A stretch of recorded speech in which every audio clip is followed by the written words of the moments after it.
ਅਗਲੀ ਖਬਰ ਦੇ ਵੱਲ ਵਧੀਏ ਤੇ ਪੰਜਾਬ ਦੀ ਇੱਕ ਵੱਡੀ ਤਰਾਸਦੀ ਦੀ ਗੱਲ ਕਰੀਏ। ਜ਼ਹਿਰੀਲੀ ਸ਼ਰਾਬ ਦੇ ਨਾਲ ਇੱਕ ਵਾਰ ਫਿਰ ਤੋਂ ਮੌਤਾਂ ਹੋਈਆਂ ਨੇ ਸ਼ਰਮਾ ਜੀ। ਯੁੱਧ ਨਸ਼ੇ ਵਿਰੁੱਧ ਸਰਕਾਰ ਨੇ ਪ੍ਰਚਾਰਿਆ ਵੀ ਬਹੁਤ ਸੀ, ਚਲਾਇਆ ਵੀ ਬਹੁਤ ਸੀ, ਬੁਲਡੋਜ਼ਰ ਵੀ ਬੜਾ ਚੱਲਿਆ। ਪਰ ਜੇਕਰ ਯੁੱਧ ਨਸ਼ੇ ਵਿਰੁੱਧ ਸਫਲਤਾਪੂਰਵਕ ਚੱਲ ਰਿਹਾ ਸੀ, ਫਿਰ ਸ਼ਰਾਬ ਨੂੰ ਕੀ ਸਰਕਾਰ ਨਸ਼ਾ ਨਹੀਂ ਮੰਨਦੀ ਜਾਂ ਫਿਰ ਇੱਧਰ ਯੁੱਧ ਹੋ ਨਹੀਂ ਸਕਿਆ? ਪ੍ਰਵੀਨ ਜੀ, ਪਹਿਲੀ ਗੱਲ ਤਾਂ ਤੁਹਾਡਾ ਇਹ ਸਵਾਲ ਬਹੁਤ ਵਾਜਬ ਹੈ ਕਿ ਜੇ ਯੁੱਧ ਨਸ਼ਿਆਂ ਵਿਰੁੱਧ ਚੱਲ ਰਿਹਾ ਸੀ ਤਾਂ ਮੈਂ ਕਹਿੰਦਾ ਤੁਸੀਂ ਜਿਸ ਤਰ੍ਹਾਂ ਸ਼ਰਾਬ ਨੂੰ ਪੇਸ਼ ਕੀਤਾ ਹੈ ਪੰਜਾਬ ਦੇ ਵਿੱਚ, ਉਹਦੇ ਵਿੱਚ ਚਾਹੇ ਸਾਡੇ ਸਿਆਸਤਦਾਨਾਂ, ਚਾਹੇ ਕਾਰੋਬਾਰੀਆਂ, ਚਾਹੇ ਠੇਕੇਦਾਰਾਂ, ਚਾਹੇ ਲਿਕਰ ਕੰਪਨੀਆਂ, ਚਾਹੇ ਐਕਸਾਈਜ਼ ਪਾਲਿਸੀ ਦੇ ਬਹਾਨੇ ਸਰਕਾਰਾਂ, ਸਿਆਸਤਦਾਨਾਂ, ਹੈ ਨਾ, ਤੇ ਚਾਹੇ ਅਸੀਂ ਆਪਣੇ ਸੱਭਿਆਚਾਰ ਗੀਤਾਂ, ਫਿਲਮਾਂ ਦੇ ਰਾਹੀਂ ਉਸ ਨੂੰ ਜਿਵੇਂ ਆਪਣਾ ਹਿੱਸਾ ਬਣਾਇਆ, ਅਸੀਂ ਸਾਰੇ ਜ਼ਿੰਮੇਵਾਰ ਜੀ ਜੀ। ਸੋ ਇਸ ਲਈ ਸ਼ਰਾਬ ਨੂੰ ਤਾਂ ਅਸੀਂ ਜੇ ਨਸ਼ੇ ਤੋਂ ਬਾਹਰ ਵੀ ਰੱਖਦੇ ਹਾਂ ਤਾਂ ਵੀ ਗੈਰ ਕਾਨੂੰਨੀ ਸ਼ਰਾਬ ਕਿਵੇਂ ਕਾਨੂੰਨ ਦੇ ਦਾਇਰੇ 'ਚ ਹੈ, ਉਹਦੇ ਤੇ ਸਵਾਲ ਹੈਗਾ ਨਾ। ਜੀ ਜੀ। ਉਹ ਕਿਵੇਂ ਆ? ਹੁਣ ਮੁੱਖ ਮੰਤਰੀ ਭਗਵੰਤ ਮਾਨ ਹੋਰੀ ਅਕਸਰ ਗੱਲ ਕਰਦੇ ਨੇ ਕਿ ਜਦੋਂ ਪਿੰਡਾਂ ਦਾ ਜ਼ਿਕਰ ਆ ਜਾਵੇ, ਜਦੋਂ ਕਸਬਿਆਂ ਦਾ ਜ਼ਿਕਰ ਆ ਜਾਵੇ, ਜਦੋਂ ਸੱਥਾਂ ਦਾ ਜ਼ਿਕਰ ਆ ਜਾਵੇ, ਜਦੋਂ ਖੇਤਾਂ ਕਿਸਾਨੀ ਦਾ ਜ਼ਿਕਰ ਆ ਜਾਵੇ, ਲੈ ਮੈਂ ਤਾਂ ਖੇਤੀ ਕੀਤੀ ਆ, ਮੈਨੂੰ ਤਾਂ ਨੱਕੇ ਦਾ ਪਤਾ, ਮੈਨੂੰ ਮੋਗੇ ਦਾ ਪਤਾ, ਮੈਨੂੰ ਮੋਟਰ ਦਾ ਪਤਾ, ਮੈਨੂੰ ਪਟੇ ਦਾ ਪਤਾ, ਮੈਨੂੰ ਮੱਛਰਦਾਨੀ ਦਾ ਪਤਾ, ਮੈਨੂੰ ਮੰਡੀ ਦੀ ਢੇਰੀ ਦਾ ਪਤਾ ਹੈ, ਤੇ ਮੈਂ ਤਾਂ ਸਾਰਾ ਕੁਝ ਪਤਾ। ਜੇ ਉਹ ਸਾਰਾ ਕੁਝ ਪਤਾ ਬਾਈ, ਫਿਰ ਤੁਹਾਨੂੰ ਘੜੇ ਦਾ ਵੀ ਪਤਾ, ਤੁਹਾਨੂੰ ਘੜੋਲੀ ਦਾ ਵੀ ਪਤਾ, ਤੁਹਾਨੂੰ ਭੱਠੀ ਦਾ ਵੀ ਪਤਾ, ਹੈ ਨਾ, ਤੁਹਾਨੂੰ ਅੱਜ ਕੱਲ੍ਹ ਕੁੱਕਰ ਤੇ ਲਾ ਕੇ ਪੈਪ ਕੱਢਣ ਵਾਲੇ ਤਰੀਕੇ ਦਾ ਵੀ ਪਤਾ, ਤੇ ਤੁਹਾਨੂੰ ਕੱਚੀ ਦਾ ਵੀ, ਨਕਲੀ ਦਾ ਵੀ, ਜ਼ਹਿਰੀ ਦਾ ਵੀ, ਤੇ ਲਾਉਣ ਦਾ ਵੀ ਸਾਰਾ ਪਤਾ ਤੁਹਾਨੂੰ ਫਿਰ ਤਾਂ। ਜੀ ਜੀ ਬਿਲਕੁਲ। ਤੇ ਜੇ ਤੁਸੀਂ ਵਾਕਫ ਹੋ, ਫਿਰ ਇਹ ਵਿਖ ਕਿਵੇਂ ਰਿਹਾ? ਮਤਲਬ ਮੁੱਖ ਮੰਤਰੀ ਇਹ ਬਿਆਨ ਦਵੇ ਕਿ ਵੀ ਇਹਦੇ ਪਿੱਛੇ ਸਿਆਸੀ ਧਿਰਾਂ ਦੀ ਸ਼ੈ ਹੋ ਸਕਦੀ ਹੈ, ਤੇ ਜਨਾਬ ਤੁਹਾਡੇ ਤੋਂ ਵੱਡੀ ਸਿਆਸੀ ਧਿਰ ਕਿਹੜੀ ਆ ਹੁਣ? ਜੀ ਸਹੀ ਹੈ। 94 MLA ਤੁਹਾਡੇ ਕੋਲ, ਰਾਜ ਸਭਾ ਸਾਰੇ ਤੁਹਾਡੇ ਕੋਲ, ਹੈ ਨਾ, ਰਾਜ ਭਾਗ ਤੁਹਾਡੇ ਕੋਲ, ਹੈ ਨਾ, ਦੋ ਮੁੱਖ ਮੰਤਰੀ ਤੁਸੀਂ ਇਕੱਠੇ ਬੈਠਦੇ ਹੋ। ਦਿੱਲੀ ਵਾਲੇ ਨੂੰ, ਸਾਬਕਾ ਨੂੰ ਅਜੇ ਵੀ ਤੁਹਾਡੇ ਨਾਲ ਵੀ ਬੜਾ ਮੁੱਖ ਮੰਤਰੀ ਬਣਾ ਕੇ ਨਾਲ ਲਈ ਫਿਰਦੇ ਹੋ, ਮਨੀਸ਼ ਸਿਸੋਦੀਆ ਨਾਲ ਲਈ ਫਿਰਦੇ ਹੋ, ਸਾਰਾ ਦਿੱਲੀ ਵਾਲਾ ਅਮਲਾ ਫਲਾ ਤੁਹਾਡਾ ਇੱਥੇ ਬੈਠਾ। ਉਹਦੇ ਬਾਵਜੂਦ ਵੀ ਜੇ ਕੋਈ ਹੋਰ ਵੇਚੀ ਜਾਂਦਾ ਇਹ ਕੰਮ, ਤੇ ਤੁਹਾਡੀ ਸਰਕਾਰ ਕਾਹਦੀ ਹੈ? ਤੇ ਜੇ ਕੋਈ ਹੋਰ ਨਹੀਂ ਵੇਚ ਰਿਹਾ, ਤੁਸੀਂ ਵੇਚ ਰਹੇ ਹੋ, ਠੀਕ ਹੈ ਬਈ। ਤੁਸੀਂ ਤਾਂ ਕੱਲ ਫਾਰਮੂਲਾ ਵੀ ਦੱਸ ਰਹੇ ਸੀ ਉੱਥੇ, ਅਗਲੇ ਕਹਿੰਦੇ ਠੀਕ ਹੈ ਕਿ ਤੁਹਾਨੂੰ ਸਾਰੇ ਫਾਰਮੂਲੇ ਤਾਂ ਪਤਾ ਹੀ ਹੋਣਗੇ ਇਹਦੇ, ਪਤਾ ਨਹੀਂ ਲੋਕ ਕਿਉਂ ਕਹਿੰਦੇ ਨੇ ਹੁਣ, ਲੋਕ ਤਾਂ ਗੱਲਾਂ ਕਰਦੇ। ਹਾਂ, ਜੋ ਇਹ ਘਟਨਾ ਇਹ ਪੰਜਾਬ 'ਚ ਪਹਿਲੀ ਨਹੀਂ ਹੈ, ਜੀ ਜੀ, ਜਾਂ ਮੁਲਕ 'ਚ ਵੀ ਪਹਿਲੀ ਨਹੀਂ ਹੈ। ਮੁਲਕ 'ਚ ਵੀ ਵੱਖੋ ਵੱਖ ਥਾਵਾਂ ਤੇ ਘਟਨਾ ਵਾਪਰਦੀਆਂ ਰਹੀਆਂ।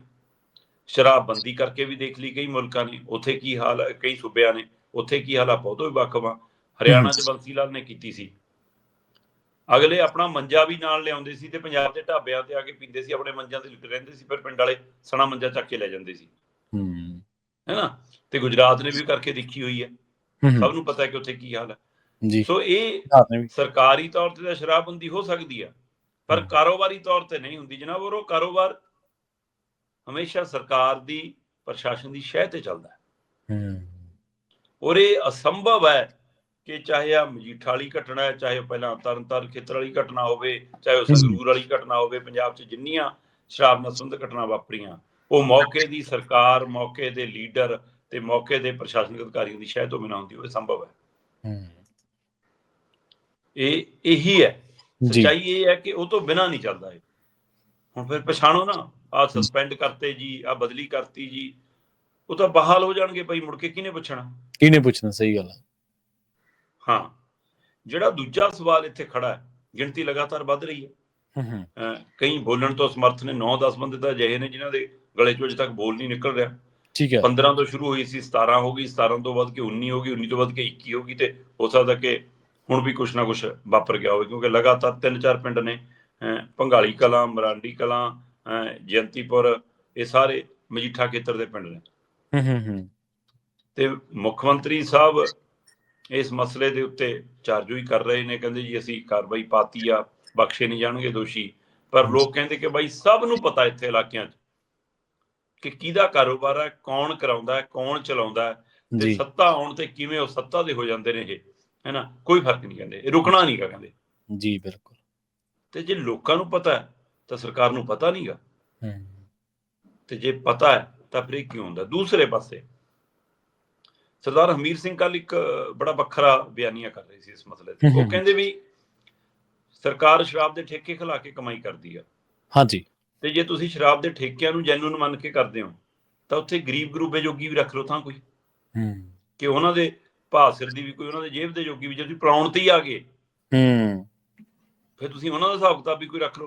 ਕਹਿੰਦੇ ਜਦੋਂ ਉਹਨਾਂ ਦੀ ਪਹੁੰਚ ਤੋਂ ਦੂਰ ਹੋ ਜਾਂਦੇ ਨੇ ਠੇਕੇ, ਫਿਰ ਅਗਲੇ ਇਹੋ ਜਿਹਿਆਂ ਦੇ ਧੱਕੇ ਚੜ੍ਹਦੇ ਨੇ ਤੇ ਜਿਹੜੇ ਜ਼ਹਿਰੀ ਬਣਾਉਂਦੇ ਨੇ, ਡਾਇਰੈਕਟ ਬਣਾਉਂਦੇ ਨੇ, ਹਨਾ, ਅਲਕੋਹਲ ਤੋਂ ਸਿੱਧੀ ਉਹ ਮਤਲਬ ਉਹ ਨਤੀਜਾ ਫਿਰ ਭੁਗਤਣਾ ਪੈਂਦਾ। ਕਹਿੰਦੇ ਇਸ ਲਈ ਇਹਦੇ ਤੇ ਰੋਕ ਲਾਉਣਾ ਵੀ ਸਰਕਾਰ ਦਾ ਹੀ ਕੰਮ ਹੈ, ਪਰ ਬਕਾਉਣਾ ਵੀ ਜੇ ਸਰਕਾਰਾਂ ਦਾ ਹੀ ਕੰਮ ਹੈ, ਫਿਰ ਰੋਕ ਕਿਵੇਂ ਲੱਗੂਗੀ? ਜੀ ਬਿਲਕੁਲ ਬਿਲਕੁਲ। ਅਗਲੀ ਖਬਰ ਵੀ ਸ਼ਰਾਬ ਨਾਲ ਹੀ ਜੁੜਦੀ ਹੈ। ਕਹਿੰਦੇ ਕਿ ਸ਼ਰਾਬ ਪੀ ਕੇ ਮਰੋ ਤਾਂ 10 ਲੱਖ ਰੁਪਈਆ, ਸ਼ਾਇਦ ਇਹ ਪੰਜਾਬ ਸਰਕਾਰ ਵੱਲੋਂ ਪਾਈ ਗਈ ਨਵੀਂ ਪਿਰਤ ਦੀ ਗੱਲ ਹੋ ਰਹੀ ਹੈ। ਤੇ ਜੰਗ ਦੇ ਵਿੱਚ ਮਰੋ ਤਾਂ 5 ਲੱਖ। ਫਿਰ ਲੋਕ ਕਹਿਣਗੇ ਜੰਗ ਦੇ ਵਿੱਚ ਜਾਨ ਕੌਣ ਦੇਊਗਾ, ਜਾਂ ਜੰਗ ਦੀ ਮੌਤ ਨੂੰ ਕੌਣ ਜਾਊਗਾ? ਫਿਰ ਤਾਂ ਇਹੀ ਕਹੂਗਾ ਅਗਲਾ ਕਿ ਚਲੋ ਸ਼ਰਾਬ ਪੀ ਕੇ, ਵੱਧ ਵੀ ਹੋ ਸਕਦਾ ਕਿ ਲਾਲਚਵਾਸ ਪੀ ਲੈਣ ਜਾਂ ਕਿਸੇ ਵੀ ਤਰੀਕੇ ਦੇ ਨਾਲ, ਜਾਂ ਗਲਤ ਤਰੀਕੇ ਦੇ ਨਾਲ ਉਸ ਪਾਸੇ ਜਿਵੇਂ ਆਪਾਂ ਕਹਿ ਲਈਏ ਵੀ ਐਡ ਕਰ ਦਿੱਤਾ ਜਾਵੇ ਇਹਦਾ, ਚਲੋ ਸ਼ਰਾਬ ਪੀ ਕੇ ਬੰਦਾ ਮਰਿਆ। ਮਤਲਬ ਸਰਕਾਰ ਜਾ ਕਿੱਧਰ ਨੂੰ ਰਹੀ ਹੈ? ਸੂਰਬੀਰਤਾ, ਬਹਾਦਰੀ ਦੀ ਗੱਲ ਤਾਂ ਦੂਰ, ਜਾਂ ਵਿਕਟਮ ਬਣਨ ਦੀ ਗੱਲ ਦੂਰ, ਜਾਂ ਖੜਨਾ ਦੂਰ, ਇਹ ਹੁਣ ਨਸ਼ੇ ਵਾਲੇ ਪਾਸੇ ਨੂੰ ਰੁਝਾਨ ਹੋ ਗਿਆ। ਪ੍ਰਵੀਨ ਜੀ ਬਿਲਕੁਲ, ਇਹ ਬਹੁਤ ਵੱਡਾ ਸਵਾਲ ਹੈ। ਬੇਸ਼ੱਕ ਮਰਨਾ ਤਾਂ ਕੋਈ ਨਹੀਂ ਚਾਹੁੰਦਾ, ਪਰ ਜਦੋਂ ਇੰਜ ਹੋ ਜਵੇ ਕਿ ਹਾਂ ਵੀ ਚਲੋ ਵੀ ਸ਼ਰਾਬ ਪੀ ਕੇ ਮਰਨ ਤੇ ਨੌਕਰੀ ਵੀ ਸਰਕਾਰੀ ਮਿਲੂਗੀ, ਇਹ ਕਿਹੜੀ ਕੁਰਬਾਨੀ ਆ ਬਈ? ਇਹ ਸਹੀ ਹੈ, ਬਿਲਕੁਲ। ਸਰਕਾਰ ਇਹ ਤਾਂ ਪਛਾਣੇ ਹਾਦਸਾ ਹੈ, ਔਰ ਜਿਨ੍ਹਾਂ ਨੇ ਇਸ ਨੂੰ ਅੰਜਾਮ ਦਿੱਤਾ ਉਹਨਾਂ ਦੇ ਉੱਤੇ ਕਾਰਵਾਈ ਕਰੋ। ਠੀਕ ਹੈ, ਪਰਿਵਾਰਾਂ ਦੇ ਪਿੱਛੇ, ਪਰ ਸ਼ਰਾਬ ਪੀਣ ਨੂੰ ਤੁਸੀਂ ਉਤਸ਼ਾਹਿਤ ਕਿਉਂ ਕਰ ਰਹੇ ਹੋ? ਹਾਂ ਬਿਲਕੁਲ, ਸਵਾਲ ਤਾਂ ਇਹ ਹੈ। ਪੰਜਾਬ ਸਰਕਾਰ ਨੇ ਇਹਨਾਂ ਮ੍ਰਿਤਕਾਂ ਦੇ ਲਈ 10-10 ਲੱਖ ਰੁਪਈਆ ਪਰਿਵਾਰਾਂ ਨੂੰ ਜੀ, ਤੇ ਜੀ ਨਾਲ ਇੱਕ ਮੈਂਬਰ ਨੂੰ ਸਰਕਾਰੀ ਨੌਕਰੀ ਐਲਾਨ ਕੀਤਾ।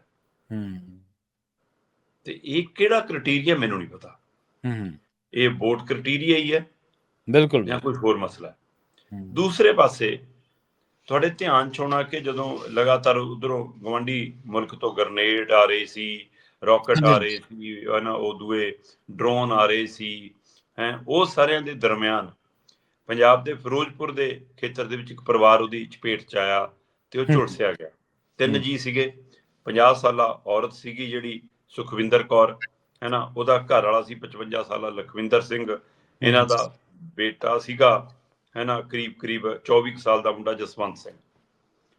ਸੋ ਜਸਵੰਤ ਸਿੰਘ ਹੁਣ ਖਤਰੇ ਤੋਂ ਬਾਹਰ ਹੈ, ਪਰ ਉਹ ਕਾਫੀ ਹੱਦ ਤੱਕ ਉਹਦਾ ਸਰੀਰ ਝੁਲਸਿਆ ਹੋਇਆ, ਨੁਕਸਾਨ ਹੈ, ਪਰ ਉਹ ਖਤਰੇ ਤੋਂ ਬਾਹਰ ਹੈ। ਲਖਵਿੰਦਰ ਸਿੰਘ 70% ਝੁਲਸਿਆ ਹੋਇਆ ਤੇ ਬਹੁਤ ਔਖੇ ਚਾਂਸ ਨੇ ਉਹਦੇ ਬਚਣ ਦੇ। ਉਹ ਅੱਛਾ, ਪਰ ਬੀਬੀ ਸੁਖਵਿੰਦਰ ਕੌਰ 100% ਝੁਲਸ ਗਈ ਸੀ, ਤਾਂ ਹੀ ਬਚੀ, ਤੇ ਉਹ ਨਹੀਂ ਬਚੀ। ਪਹਿਲਾਂ ਤਾਂ ਤੁਸੀਂ ਇਸ ਜੰਗ ਦੇ ਦਿਨਾਂ ਦੇ ਵਿੱਚ ਸਾਡੇ ਸਿਸਟਮ ਦਾ ਜਨਾਜ਼ਾ ਕਿਵੇਂ ਨਿਕਲਦਾ ਉਹਦੀ ਤਸਵੀਰ ਦੇਖੋ, ਕਿ ਸਰਕਾਰ ਬੜੇ ਦਮਜੇ ਮਾਰਦੀ ਸੀ ਕਿ ਅਸੀਂ ਪ੍ਰਬੰਧ ਕਰਤੇ, ਸਾਡੀ ਤਿਆਰੀ ਹੈ ਜੀ, ਅਸੀਂ ਆਪ ਹੀ ਨਿਗਰਾਨੀ ਲਾਤੀ ਜੀ, ਮੈਡੀਕਲ ਟੀਮਾਂ ਵੀ ਤਿਆਰ ਨੇ। ਸੁਖਜਿੰਦਰ ਕੌਰ ਤੇ ਉਹਨਾਂ ਦਾ ਟੱਬਰ ਜਦੋਂ ਇਸ ਝੁਲਸਿਆ ਤੇ ਕਿਉਂਕਿ ਖਾਈ ਖੇਮੇ ਪਿੰਡ ਤੋਂ ਉੱਥੋਂ ਚੱਕ ਕੇ, ਖੇਮੇ ਪਿੰਡ ਤੋਂ ਚੱਕ ਕੇ ਉਹਨਾਂ ਜਦੋਂ ਫਿਰੋਜ਼ਪੁਰ ਦੇ ਇੱਕ ਪ੍ਰਾਈਵੇਟ ਹਸਪਤਾਲ 'ਚ ਲੈ ਕੇ ਗਏ, ਤਾਂ ਹਸਪਤਾਲ ਨੇ ਫਸਟ ਏਡ ਜਾਂ ਇਲਾਜ ਕਰਨ ਤੋਂ ਪਹਿਲਾਂ ਪੈਸੇ ਮੰਗੇ, ਪੈਸੇ ਜਮ੍ਹਾਂ ਕਰਾਓ ਜੀ। ਮਤਲਬ ਉਧਰ ਮੁਲਕ ਤੇ ਭਾਰ ਪਿਆ, ਜੰਗ ਲੱਗੀ ਆ, ਇਹ ਉਸ ਦਾ ਸ਼ਿਕਾਰ ਨੇ, ਕੋਈ ਲੜਾਈ ਝਗੜੇ ਦਾ ਮਸਲਾ ਨਹੀਂ, ਕੋਈ ਥਾਣੇ ਕਚਹਿਰੀ ਦਾ ਮਸਲਾ ਨਹੀਂ, ਤੇ ਉਹਦੇ ਬਾਵਜੂਦ ਵੀ ਉਹ ਕਹਿੰਦੇ ਪਹਿਲਾਂ 40,000 ਰੁਪਏ ਜਮ੍ਹਾਂ ਕਰਾਇਆ, ਫਿਰ ਇਲਾਜ ਸ਼ੁਰੂ ਕੀਤਾ, ਤੇ ਇਲਾਜ ਉੱਥੇ ਤਾਂ ਵੀ ਨਹੀਂ ਹੋਇਆ, ਉਹਨੂੰ DMC ਜਾਣਾ ਪਿਆ, ਤੇ DMC ਆ ਕੇ ਸੁਖਜਿੰਦਰ ਕੌਰ ਨਹੀਂ ਬਚੀ ਜੀ।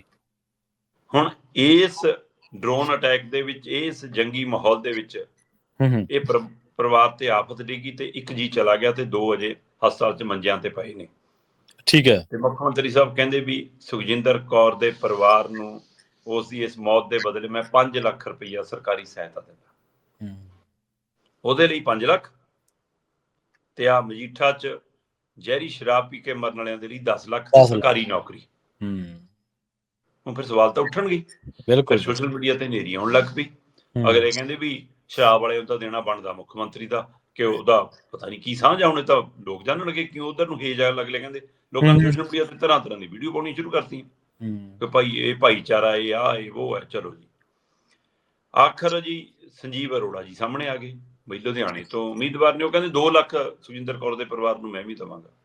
ਪਰ ਜਦੋਂ ਆ ਸਰਕਾਰੀ ਨੌਕਰੀ ਵਾਲਾ ਮੁੱਦਾ ਵੀ ਨਾਲ ਭਖਿਆ ਕਿ ਆ ਦੇਖ ਲਓ ਭਾਈ ਸਰਕਾਰ ਦੇ ਰੰਗ ਢੰਗ, ਹੈ ਨਾ, ਜਿੱਥੇ ਮਦਦ ਦੀ ਲੋੜ ਆ ਉੱਥੇ ਮਦਦ ਨਹੀਂ, ਤੇ ਜਿੱਥੇ ਕਾਰਵਾਈ ਦੀ ਲੋੜ ਆ ਉੱਥੇ ਇਸ ਤਰ੍ਹਾਂ ਦੀ ਮਦਦ। ਅਸੀਂ ਨਹੀਂ ਕਹਿੰਦੇ ਕਿ ਪਿੱਛੇ ਜਿਹੜਾ ਪਰਿਵਾਰ ਆ ਉਹਨੂੰ ਨਾ ਸੰਭਾਲੋ ਜੀ ਜੀ, ਹੈ ਨਾ, ਪਰ ਪਰਿਵਾਰ ਨੂੰ ਇਹ ਵੀ ਤਾਂ ਸਮਝਾਓ ਕਿ ਵੀ ਇਹੀ ਜੀ ਸ਼ਰਾਬ ਪੀਣ ਲਈ ਫਿਰ ਕਿਉਂ ਉਹਨਾਂ ਨੂੰ ਤੋਰਦੇ ਹੋ, ਤੁਸੀਂ ਕੀ ਭੂਮਿਕਾ, ਤੁਸੀਂ ਰੋਕਦੇ ਕੀ ਹੋ? ਤੁਸੀਂ ਕਦੇ ਸ਼ਿਕਾਇਤਾਂ ਕੀਤੀਆਂ ਕਿ ਭਾਈ ਆਹ ਬੰਦਾ ਧੰਦਾ ਕਰਦਾ, ਸਾਡੇ ਬੰਦਿਆਂ ਦੀ ਜਾਨ ਦਾ ਜੋਖਮ ਬਣ ਸਕਦਾ? ਨਾ ਕਦੇ ਵੀ।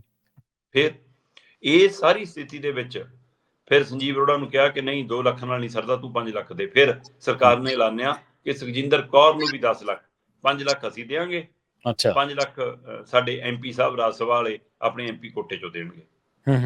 ਇੰਜ ਫਿਰ 10 ਲੱਖ ਪੂਰਾ ਕੀਤਾ ਤਾਂ ਕਿ ਮੂੰਹ ਢੱਕੀ ਹੋ ਜਾਵੇ। ਸੋ ਠੀਕ ਆ ਵੀ ਅਗਲਾ ਤਾਂ ਚੋਣ ਚ ਉਮੀਦਵਾਰ, ਉਹ ਤਾਂ ਜੋ ਕਹੋਗੇ ਉਹ ਤਾਂ ਕਰੂਗਾ, ਉਹ ਤੁਸੀਂ ਕਰਾਉਂਗੇ, ਉਹ ਤਾਂ ਅਗਲਾ ਨਾਲ ਪ੍ਰਚਾਰ ਵੀ ਕਰ ਰਿਹਾ ਇਸ ਮੌਕੇ ਕਿ ਮੇਰਾ ਨਾਂ ਚੱਲਦਾ ਰਹੇ।